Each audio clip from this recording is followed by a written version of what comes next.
Hello everyone, कैसे हैं आप सब लोग। Welcome back to this channel and welcome back to another video. So जैसे कि आप सभी देख सकते हैं और आप जिसने भी पहले वीडियो सीरीज देखी है उनको पता है कि हमने नई वीडियो सीरीज की शुरुआत करी है इस चैनल पे, जिसमें हम करेंगे NIOS के practice questions for DSSB PRT जो अभी एग्जाम होगा, मतलब जिसकी अभी वैकेंसीज निकली हुई हैं उसके प्रैक्टिस के लिए। ठीक है, सो इस सीरीज में हम NIOS का ब्लॉक वाइज जो MCQs कर रहे हैं प्रैक्टिस पर्पजेज के लिए। सो ये सेकंड वीडियो है इस सीरीज़ की, और पहली वीडियो में हम कोर्स 501 का ब्लॉक 1 कर चुके हैं और इसमें हम करेंगे कोर्स 501 का block 2, which is elementary education in India in the contemporary context, and this video is presented by me। मेरा नाम सुमीत है। सो शुरुआत करते हैं आज की वीडियो की, जिसमें हमारा पहला क्वेश्चन रहेगा, Which of the following is not an aspect of universalization of elementary education? So UEE जिसकी फुल फॉर्म है यूनिवर्सलाइजेशन ऑफ एलिमेंट्री एजुकेशन, इनमें से इसका कौन सा जो ऑप्शंस दिए गए हैं, कौन सा एस्पेक्ट जो है वो UEE का नहीं है। ठीक है, यानी कि कौन सी चीज़ जो है UEE के अंडर नहीं आती है। सो ऑप्शंस आपके पास है, option A universal access and enrolment, option B quality of education, option C teacher and parent salaries, and option D attendance and retention. तो आप इसको पॉज करके दोबारा पढ़ के और अपने मन में आंसर देख सकते हैं। I will go directly to the answer. So इसका आंसर देख लेते हैं। इसका आंसर जो है हमारे पास अकॉर्डिंग टू NIOS वो है ये सी जो इसका ऑप्शन है, which is teacher and parent salaries. तो आप देख सकते हो इस पिक्चर में कि universalisation of education of elementary education के 3 मेजर एस्पेक्ट्स हैं। पहला है यूनिवर्सल एक्सेस एंड एनरोलमेंट, दूसरा है क्वालिटी ऑफ एजुकेशन, और तीसरा जो है वो है attendance and retention. So C is not the correct answer. I mean C is the correct answer, but it is not the aspect of UEE। ये correct answer इस क्वेश्चन का तो है, बट UEE का जो है सही मतलब ये पार्ट नहीं है। सो UEE जो कि है universalisation of elementary education, basically UEE है क्या। सो जैसे कि नाम से पता चलता है कि यूनिवर्सलाइजेशन मतलब एलिमेंट्री जो एजुकेशन है, एलिमेंट्री एजुकेशन कहाँ तक होती है, 6 से लेके 14 तक। ठीक है, ये एलिमेंट्री, ये ईयर्स ऑफ एज है, ईयर्स ऑफ एज तक एलिमेंट्री एजुकेशन होती है। तो इस एज के बच्चों तक हमें एजुकेशन पहुंचानी है, ये हमारा जो UEE का एम रहता है। ठीक है, 3 एस्पेक्ट हमने देख लिए, access and enrolment, quality of education and attendance and retention. ठीक है, तो इसको अचीव करने के लिए बहुत सारी सरकार ने पॉलिसीज लाई हैं, सेंट्रल गवर्नमेंट ने, स्टेट गवर्नमेंट ने पॉलिसीज लाई हैं, जैसे कि हमारे पास सर्व शिक्षा अभियान है या राइट टू एजुकेशन जो एक्ट है हमारे पास। ठीक है, तो ये सब जो चीज़ें हैं वो यूनिवर्सलाइजेशन ऑफ जो एलिमेंट्री एजुकेशन है उसी को अचीव करने के लिए गवर्नमेंट्स लाई हैं। तो 3 एस्पेक्ट्स आप देख लीजिए। अब हम चलते हैं सेकेंड क्वेश्चन की ओर। एक मिनट, इसको मैं इरेज कर देती हूँ।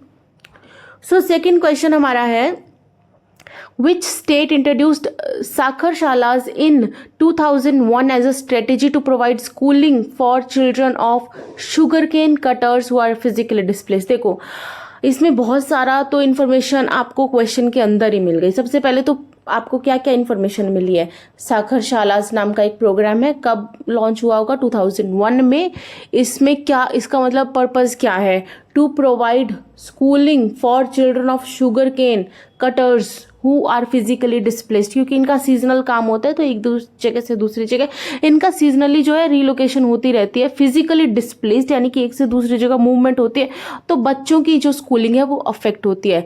बट इन बच्चों के, शुगर केन कटर्स के बच्चों के एजुकेशन प्रोवाइड करने के लिए किस सरकार ने साक्षरशालास बनाई थी 2001 में।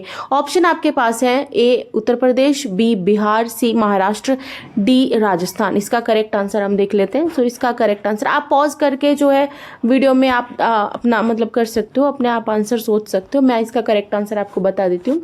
इसका करेक्ट आंसर हमारे पास है option C, which is Maharashtra. So basically होता क्या है ना कि जो मतलब शुगर केन कटिंग का जब सीज़न होता है तो पेरेंट्स जो हैं गांव छोड़कर थोड़ा दूर मतलब शुगर केन कटिंग के लिए चले जाते हैं, तो बच्चों को वो साथ लेके जाते हैं।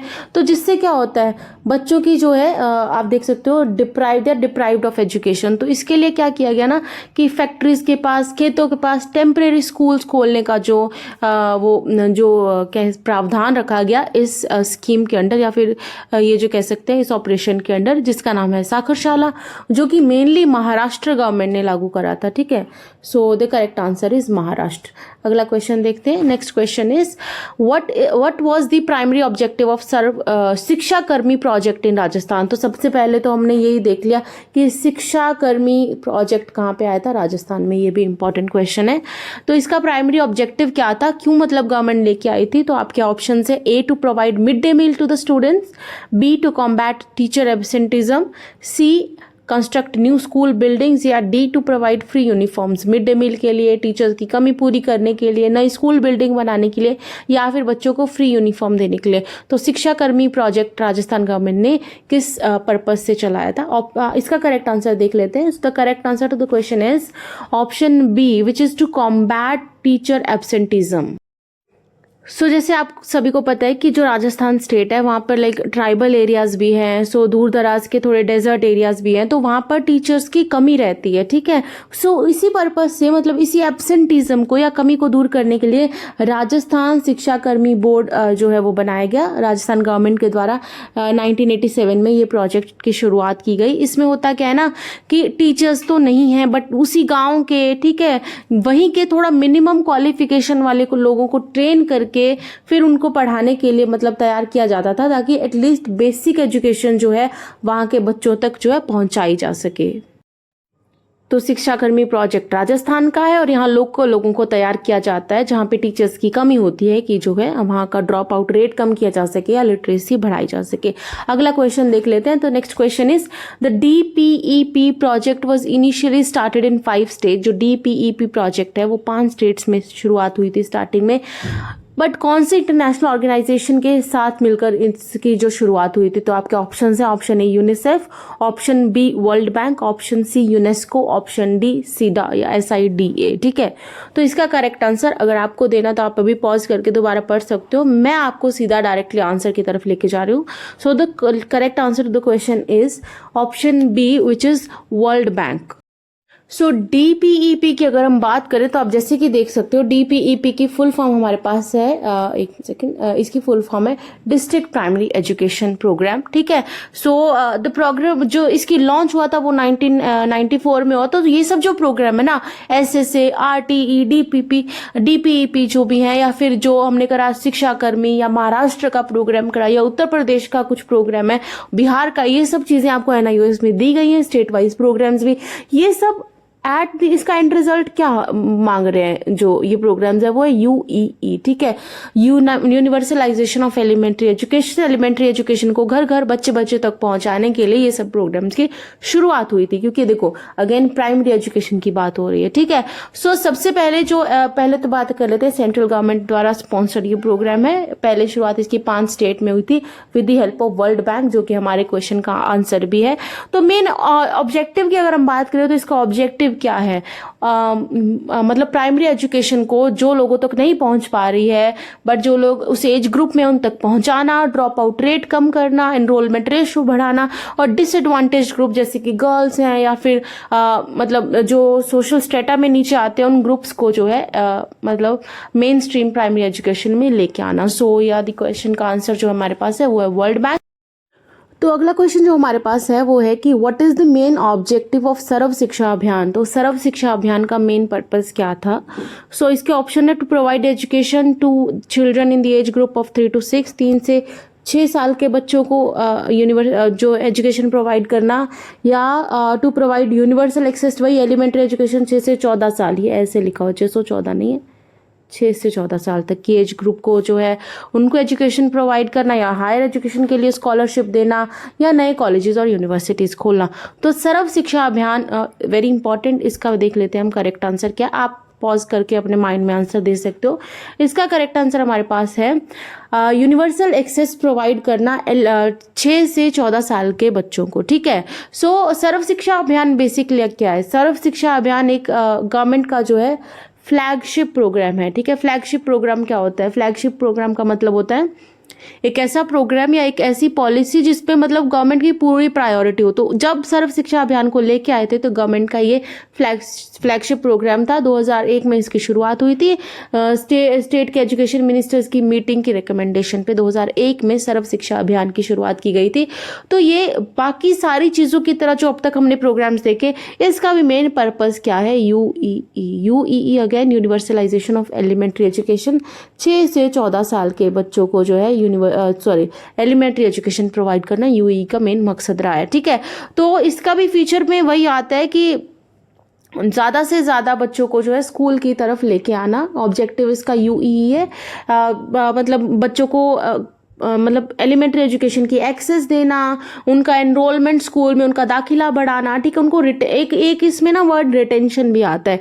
एक हमारे पास टर्म ये भी आती है कि रिटेंशन, बच्चे दाखिला तो लेते हैं बट वो फिर मतलब ड्रॉप आउट रेट बहुत हाई होता है, तो वो ड्रॉप आउट रेट को कम करना भी इसका एक पर्पस था। ठीक है, सो इसके लिए क्लियर टाइम फ्रेम कहा गया था इसको। फिर मतलब इसमें बहुत सारी विलेज लेवल की जैसे पंचायती राज इंस्टीट्यूशंस, एसएमसीज, वीईसीज, ये सब इन्वॉल्व थी ताकि इस गोल को जो है पूरा किया जा सके। ठीक है, लेटर ऑन क्या होता है ना, जैसे आई थिंक 2018 के आसपास ये जो एसएसए है, सर्व शिक्षा अभियान है, को समग्र शिक्षा अभियान में जोड़ दिया जाए, मर्ज कर दिया जाता है इसको। और आई थिंक रमसा करके एक प्रोग्राम था, उसको 1-2 प्रोग्राम को जोड़ के फिर समग्र शिक्षा अभियान लेके आया जाता है। तो इसका करेक्ट आंसर वही है कि सर्व शिक्षा अभियान 6 से 14 साल के एज ग्रुप के बच्चों को यूईई यानी कि यूनिवर्सलाइजेशन ऑफ एलिमेंट्री एजुकेशन के लिए लागू किया गया है। अगला क्वेश्चन देख लेते हैं।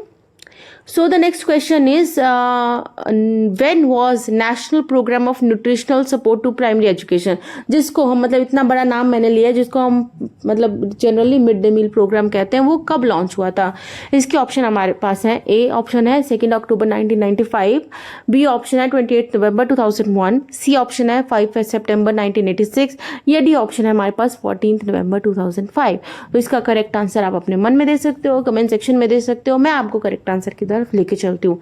इसका करेक्ट आंसर हमारे पास है option A which is 2 October 1995।